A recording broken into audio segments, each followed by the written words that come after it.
Hey guys, today I'm going to show you how to create an account on Indeed. First of all you have to do is download Indeed on your phone. Once the app is downloaded, click on open. From here, select the language and the country where you live. Create an account. After that, it will show you continue with Google, or you can also continue with your email address. So I will type in my email address manually. Then I will select sign up with login code instead. From here, it will send me an email address with the 6-digit code. So I will open my email. As you can see, I have received the email. My passcode is, I will copy the passcode. I will go back. I will paste the passcode over here and click on create an account.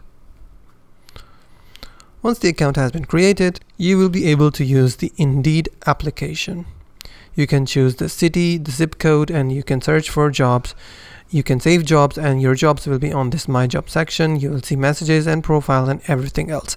And that's how you can create an account on Indeed. If you find this video helpful, please hit the like button and don't forget to subscribe.